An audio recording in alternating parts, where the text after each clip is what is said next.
దాచుకున్న చెమ్మ నాకే తెలుసు.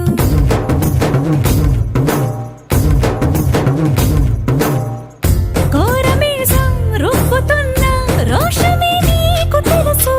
మీసమెనక ముసురుకున్న ముసినవ్వు నాకు తెలుసు. అడవిలు పులిలా సరసర సరసర చిల్లరే గడమే నీకు తెలుసు.